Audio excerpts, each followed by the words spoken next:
Buenas tardes con todos. Es un gusto estar acá de vuelta en casa y bueno, poder compartir con todos ustedes que están muy interesados y relacionados al tema geográfico. Entonces el día de hoy vamos a compartir un poco una temática relacionada a los proyectos de inversión pública, pero mirado por una perspectiva geográfica, ¿no? Y vamos a tratar de enlazar las potencialidades que tenemos para poder desarrollarnos profesionalmente en esta materia. Entonces el título, como dice bien claro, me disculpo un rato, voy a terminar de cargar la pila, faltó cambiarle. Esta es una experiencia que les digo que la he visto, bueno, he participado por lo menos en una de carácter educativo y otra en una de carácter productivo. Bien, entonces tenemos los proyectos de inversión pública y ¿qué nos interesa? La viabilidad o riesgo técnico desde el análisis territorial. O sea, un poco decir si el proyecto de inversión pública es viable o es con un factor de riesgo, o sea, que sea realizable o no realizable, que dé beneficios o no dé beneficios, pero desde una perspectiva territorial, ¿no? Siguiente. Está un poco borroso, pero bueno. Los proyectos de inversión pública, entonces, son acciones temporales que el Estado realiza para el desarrollo de sus capacidades y brindar una serie de soluciones a problemas que tiene la sociedad en su conjunto o en determinadas zonas del país o a nivel de distritos, provincias o regiones, y aborda diversas temáticas, ¿no? Tenemos el tema de la energía, el tema de los transportes, los temas marítimos que ahora está muy en el tapete, o temas de turismo, temas de producción agrícola. Sobre todo hay que tomar en cuenta los cambios que tiene el país. Estamos en un momento de cambio y los cambios son oportunidades. Podemos ahora hablar de cambios en el tema productivo. La agricultura tiene un crecimiento vertiginoso, no podemos decir ni siquiera importante, ¿no? Vertiginoso. Un ejemplo, en los últimos 10 años, en arándanos éramos 0, visualmente a nivel del planeta, hoy somos el número 1. Y lo mismo no pasa con las uvas. Antes fue el espárrago, pero esos son algunos ejemplos, pero ahora eso está escalando más allá. En un principio eran los territorios de costa, pero ha cambiado. Ya no suma costa solamente, sino que suma sierra y también está sumando selva. Por ejemplo, tienes arándanos en costa, en sierra, tienes paltas en costa y ahora se suman sierra y con producciones muy poderosas, ¿no? En paltas, Ayacucho, Huancavelica, pero sí son sierra, pero tienen condiciones. Y imagínense, entonces si un inversionista mira esta perspectiva y dice, bueno, pues si en costa coberturaba una ventana de tiempo en el mercado de 4 meses, sumándole sierra, coberturo 2 meses más, 3 meses más, ya no son 4, 6, son 7 meses o hasta más. Esos son los cambios que se están dando, y no solamente en la materia de la agroexportación, ¿no? Hay tema de minerales, se viene el tema del valor agregado en la industria, que va a ser mucho más fuerte todavía, ¿no? Siguiente, por favor. Este esquema es un poco para ver el aspecto de los proyectos de inversión pública y qué se debiera de tomar en cuenta. Primero que nada debemos tomar en cuenta, primero, que estamos en una casa de estudio. Número 2, que somos geógrafos. Número 3, tenemos un mercado, una demanda, en virtud de los cambios que les he ido manifestando. Y primero, entonces, en este recinto tenemos que mirarnos como geógrafos. Y como geógrafos tenemos que saber, entender que no vivimos solos. Ya el anterior expositor ha mencionado, participa en equipos técnicos, y eso es justamente lo que tenemos que hacer. Mirar a esa multidisciplinaridad que tenemos en esta casa de estudios. La Universidad de San Marcos, creo que ya pasamos de más de 40 y tantas escuelas profesionales. Imagínense, tenemos un potencial tremendo. ¿Y por qué menciono todo esto? Porque en una de las consideraciones para los proyectos de inversión pública con enfoque territorial debemos de mirar este aspecto. la viabilidad técnica. Pero dirán, pero vamos a mirar la viabilidad técnica, el BAN, el TIR, el costo-beneficio, y no, somos geógrafos, no somos economistas. En ese sentido, tenemos que saber identificar la lógica que tiene cada uno de los profesionales con los que vamos a interactuar o interactuamos. Un ejemplo, ¿no? Acá hay 3 ejemplos. Para un economista, un proyecto de inversión pública le dirige rápidamente en su mente preguntarse sobre el flujo de caja. Y eso le va un poco a dar una idea de que la iniciativa, el proyecto, camina o no camina, es viable o no es viable, es rentable o no es rentable, tiene obstáculos o no tiene obstáculos. Al economista le interesa eso. Háblenle de eso y eso es lo que va a entender. Pero yo como geógrafo tengo que saber cómo él piensa para yo explotar al máximo lo que él va a aportar. Pero yo lo exploto con otra perspectiva, ¿no? Que ya vamos a irlo comentando.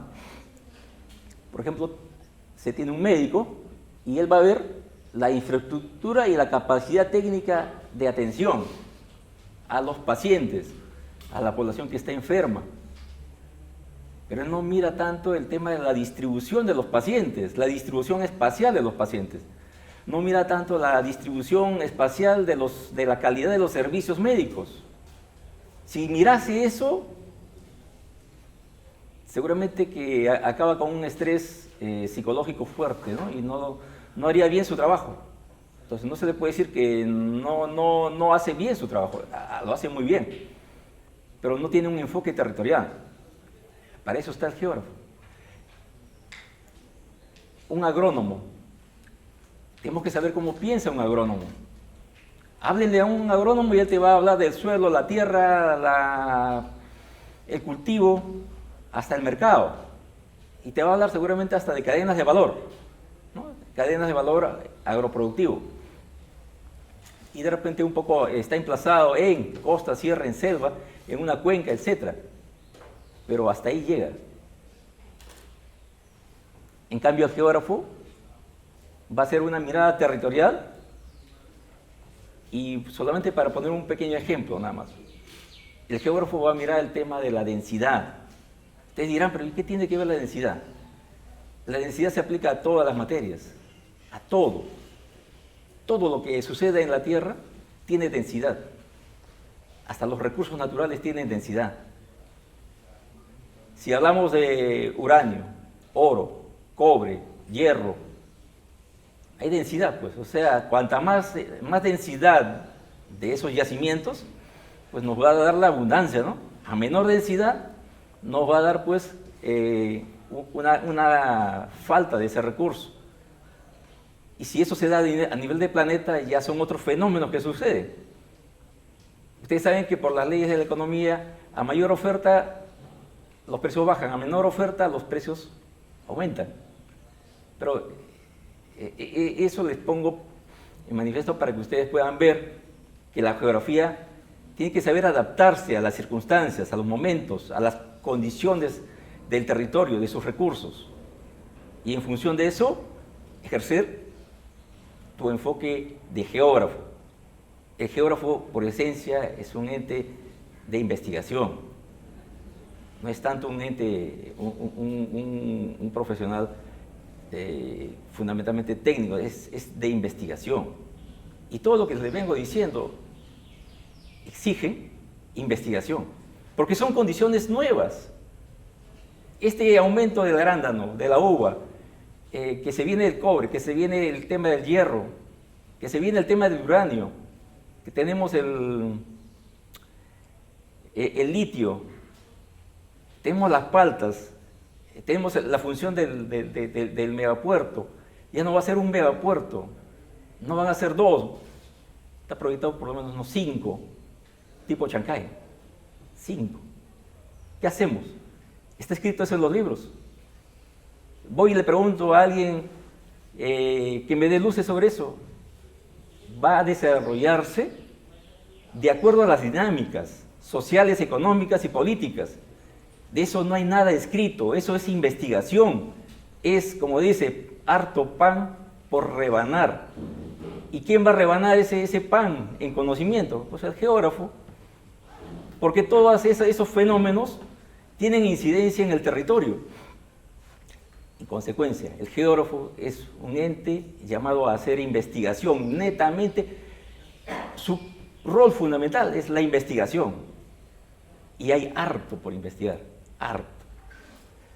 Entonces, esta es la primera consideración que hay que tomar, el enfoque que tienen las otras disciplinas.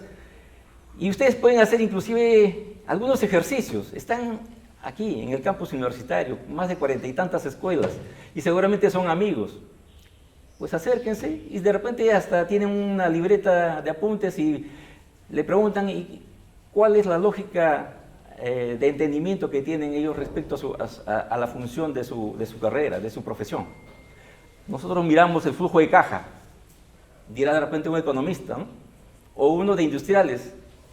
A mí me interesa procesar lo que está ahorita como los productos top, de repente los superberries, los superalimentos, o de repente los peces tropicales, quién sabe, ¿no? Pero hay que saber qué cosa es lo que priorizan, cuál es su forma de pensar. ¿Para qué? Para que ustedes se puedan ir relacionando con las otras disciplinas.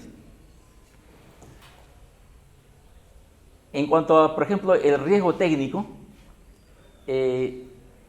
un economista va a mirar el flujo de caja y si es a pérdida, será un riesgo técnico. Si ese flujo de caja le da pérdidas. Si soy un médico, ¿qué es lo que voy a mirar? Que la infraestructura y las capacidades técnicas de atención es escaso y deficiente. Eso me va a dar pérdida. Me va a llevar a la pérdida de recursos económicos, de recursos técnicos, de recursos financieros, recursos de infraestructura. Y todo eso incide en el territorio. Entonces ustedes como geógrafos un poco tienen que aprender a ver eso. Y es un potencial, ni siquiera es una cuestión romántica, es un potencial de dinero, de poder insertarme en un mercado laboral. Como digo, los cambios son oportunidades y ahora se están dando. Un agrónomo va a mirar el tema del agua, suelo, pero si tienen baja calidad y no tienen mercado, también su factibilidad va a ser negativa. Un geógrafo va a mirar el territorio y la densidad, si tienen dispersión o si tienen concentración, dependiendo, será positivo o será negativo. Pero el geógrafo tiene que mirar por dispersión o concentración. Y ese es uno de los pequeños puntos nada más a nivel del horizonte, de un sistema, digámosle, horizontal. Porque hay otro enfoque del sistema vertical.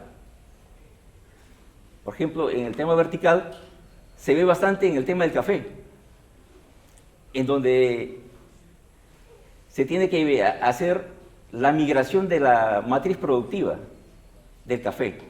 Migrar entre un piso altitudinal y otro. ¿Y eso qué cosa conlleva? Primero, pérdida económica. Número 2, pérdida de infraestructura. Número 3, desplazamiento poblacional. 4, implementar todo ese equipamiento en otro piso altitudinal y dotarle de los servicios agua, luz, desagüe, pistas, etcétera, etcétera, ¿no? Todo eso es un enfoque territorial. O sea, el geógrafo mira en horizontal y lo mira en vertical. El cambio climático está en el orden vertical, porque a mayor temperatura en las partes bajas los cafés empiezan a tener menor calidad, tienen que migrar a las partes altas donde hay más frío y salen de mejor calidad. Pero ¿eso qué me lleva? Que tengo que mover la matriz productiva de café. Y un geógrafo tiene que darse cuenta de eso, tiene que estar en esa perspectiva, estudiando, investigando el territorio, para que los gobiernos locales, el gobierno nacional y las empresas privadas no hagan inversiones en vano, ¿no? Puedo hacer una infraestructura en una parte baja donde el clima cambió, medio grado, 1 grado, y el café ya no va a producir la calidad que se requiere, o del cual es muy conocido en el Perú. El otro factor es los resultados. El economista entonces verá un territorio con un proyecto de inversión pública con flujo de caja positivo. Si es que su flujo de caja, pues, es favorable, ¿no? Entonces va a tener un territorio con flujo de caja en ese proyecto de inversión, positivo. Un médico verá que su sistema de atención es óptimo, si es que considera pues que tiene infraestructura y capacidad técnica adecuada. Un agrónomo verá un territorio con asociaciones de alta calidad y con mercado, donde va a prosperar sus cadenas de valor. Y un geógrafo verá el territorio con proyectos de inversión pública, con competitividad geoestratégica, no de calidad del producto, sino geoestratégica. Esta lámina es para que ustedes puedan ver y analizar a la profesión del geógrafo y cómo debe interactuar con las otras disciplinas. De esa manera, el geógrafo se genera oportunidades de inserción, antes de la inserción laboral, de tener un rol en el desarrollo nacional. Después viene lo laboral. Entonces, ustedes van a hacer sus investigaciones, acá tienen harto pan por rebanar, pueden elegir cualquier temática, pero siempre denle el enfoque territorial. Y de acá les estoy hablando solamente de una perspectiva horizontal. Hay también la perspectiva vertical. Un ejemplo es con el cambio climático. Bueno, pero podemos hablar de esto mucho más ampliamente en otra oportunidad. Siguiente, por favor. Acá tenemos ejemplos de emplazamientos, ¿no? Territoriales de los proyectos de inversión pública. Acá pongo dos ejemplos. He tenido la oportunidad de trabajar en dos de ellos y lo he sistematizado. Primero ese es el tema educativo. Participé en una consultoría sobre los servicios de mejoramiento de la gestión educativa descentralizada de instituciones educativas a nivel nacional. El objetivo era uno solo, el tema de la distribución de materiales educativos a todas las escuelas a nivel nacional. Y eso también hace que lo pueda visualizar territorialmente y entender este fenómeno.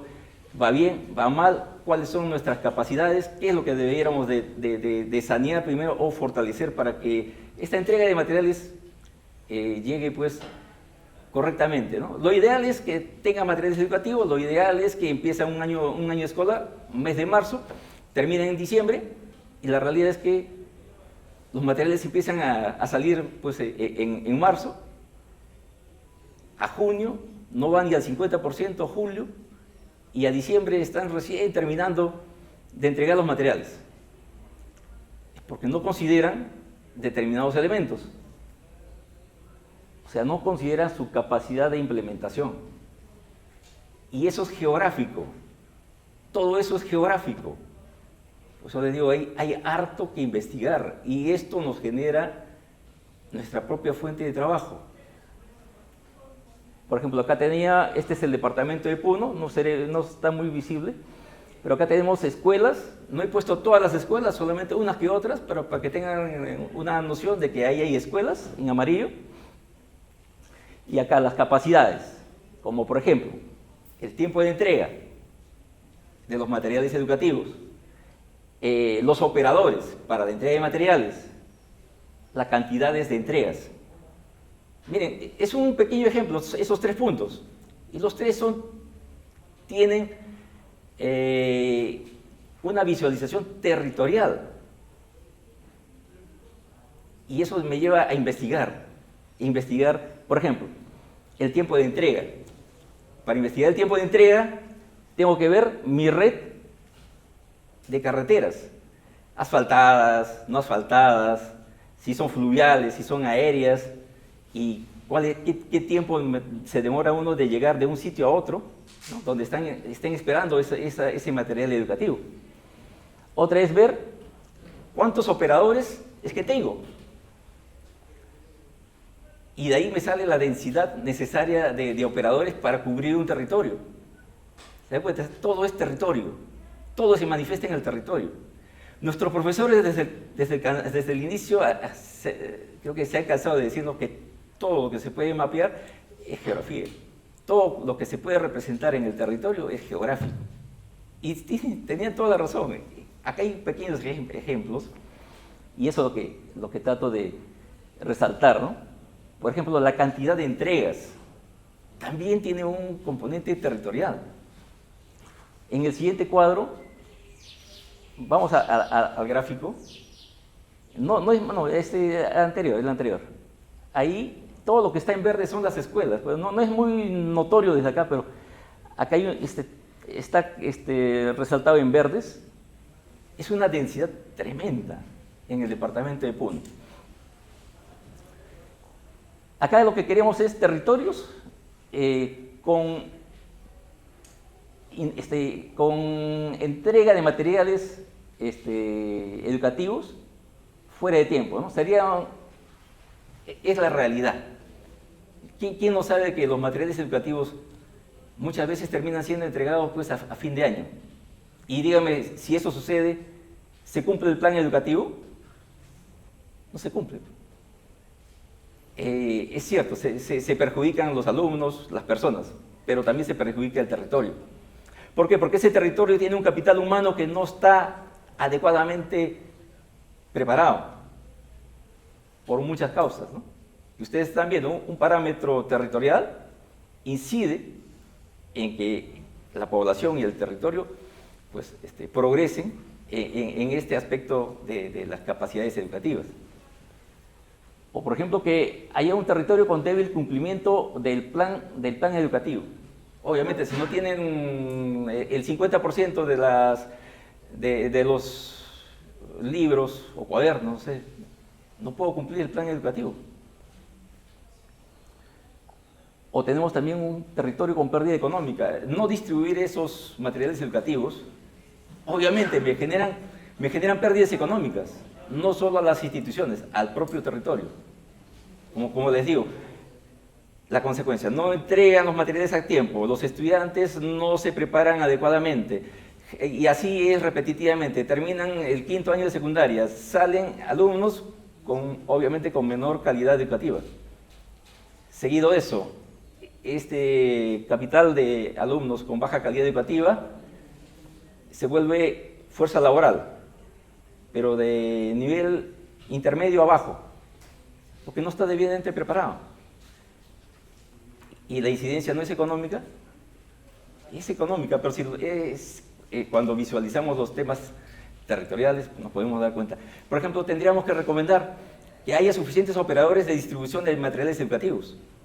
De esa manera, pues, se puede llegar rápidamente a cumplir estos objetivos, ¿no? Y también territorios con reclamos de los usuarios, ¿no? Siguiente, por favor. Acá hay otro ejemplo, ya tiene que ver con un tema productivo. Este es una producción en zona de selva.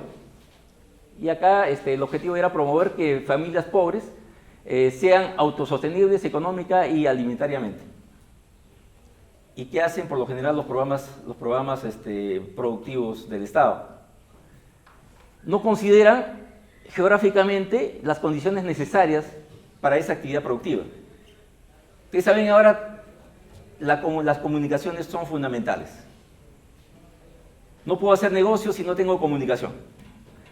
Estos mapas en Junín, lo que está en celeste, es donde están distribuidas todas las empresas de telefonía celular. Vitel, Movistar, Claro, Entel, todas. Bien, todo en celeste, correcto. Y acá vemos en anaranjado los distritos más pobres. En el centro y en la periferia. ¿Dónde están los servicios de comunicación? Fuera de esos lugares de pobreza. Y el Estado quiere hacer proyectos de cadenas de valor productivas. ¿En dónde? ¿En esos lugares o en estos de acá? ¿Donde están los servicios de comunicación o donde hay pobreza? Si los hago donde hay comunicación, no atiendo a la población pobre. Tendría que tener servicios de comunicación donde está la población pobre. Entonces, eso es importante tenerlo en cuenta y valorarlo al momento de formular un proyecto de inversión pública. Este es un pequeño ejemplo. Podemos tener infinidad de temáticas, ¿no? Como geógrafo tenemos que aprender a cuantificar flujos, volúmenes, fenómenos. ¿Alguien me puede decir qué fenómeno se da a nivel masivo en el Perú? Un fenómeno económico.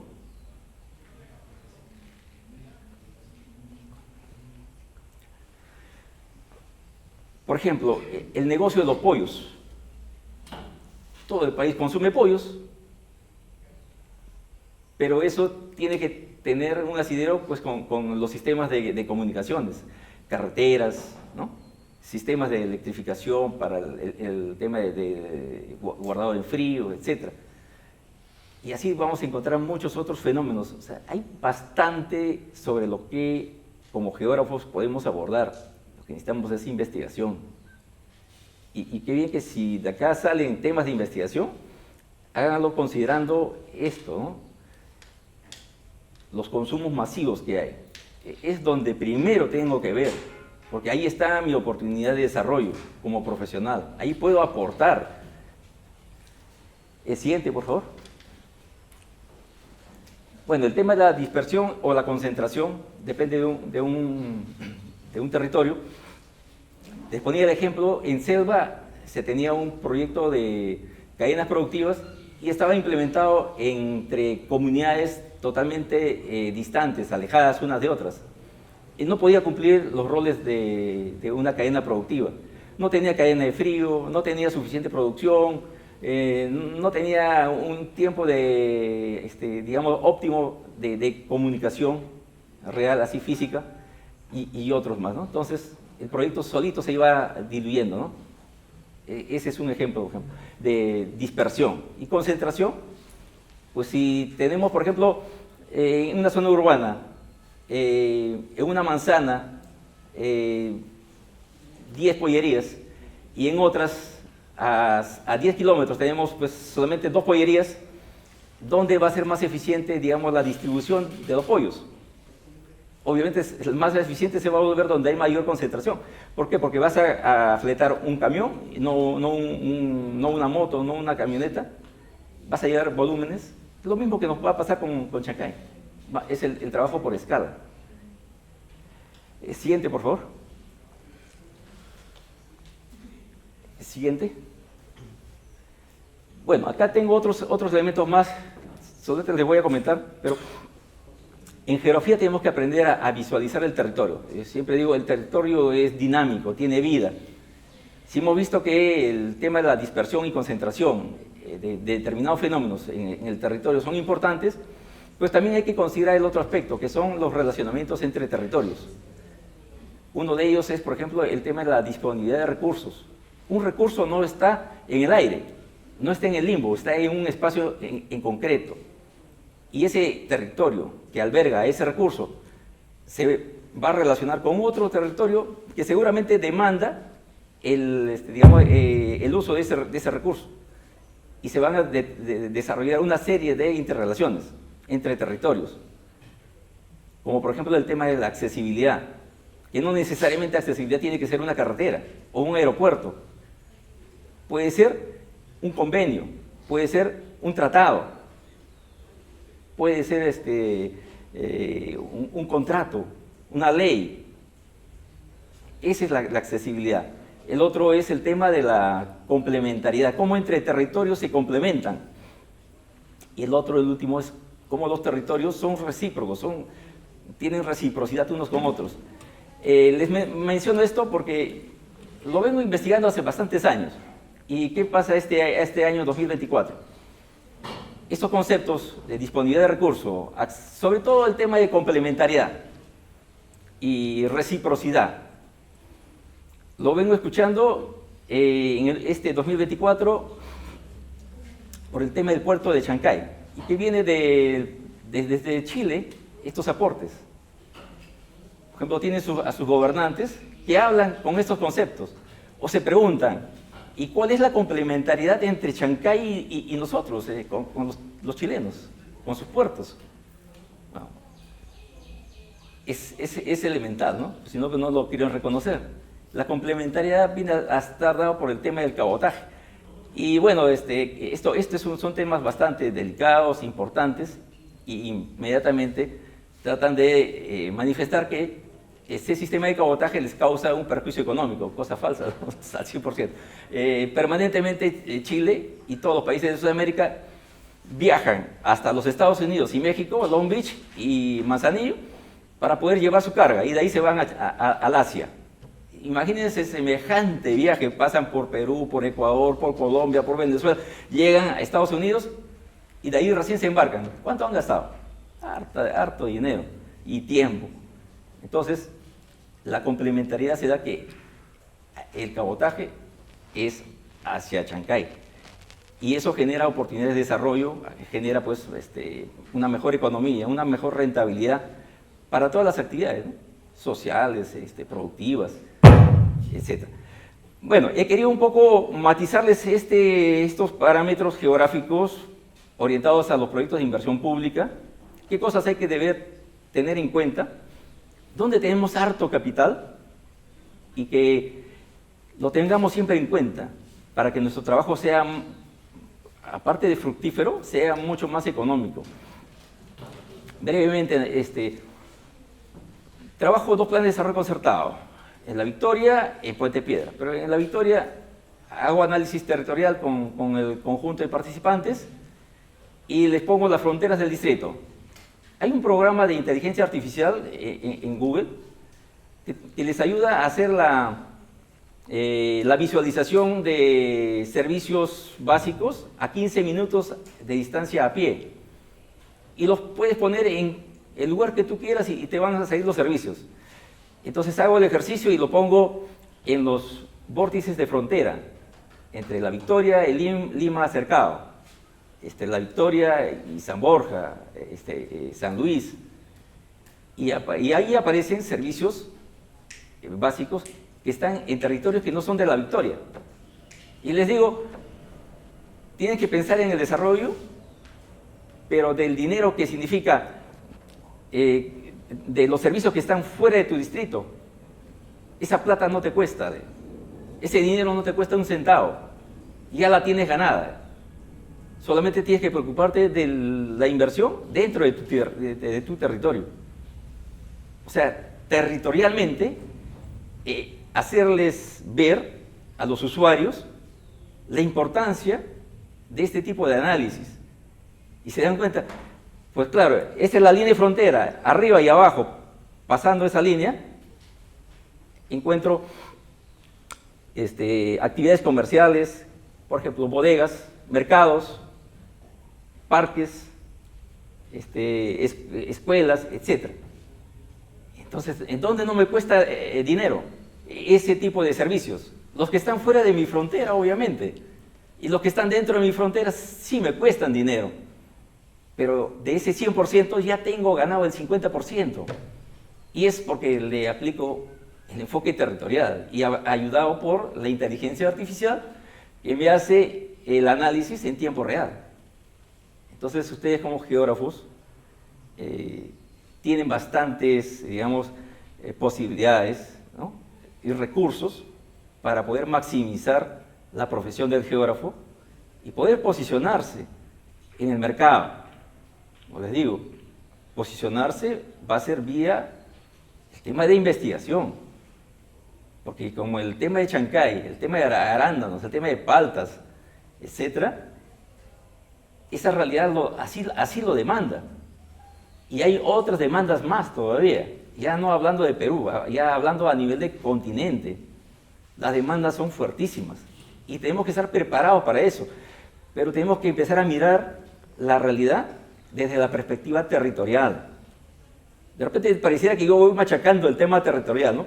Pero en este 2024 tuve, ahora tenemos acceso a YouTube y otros, escucho al presidente Lagos, de Chile, y hablan del tema de complementariedad, reciprocidad, lo ven de manera negativa, pero cuando uno se da cuenta, esto es positivo, ¿no? Pero ese es ya otro tema, si lo ven positivo o negativo, sino que los fenómenos sí se dan, y están ahí, están en el tapete. Y ustedes como jóvenes, toda esta charla es para que poco se motive y puedan hacer eso, reiterar la investigación. La investigación. Eso es lo que nos diferencia de las demás profesiones. Bueno, yo les agradezco la paciencia y espero motivarles, sus preguntas, sus inquietudes y bueno, abierta la participación. Gracias.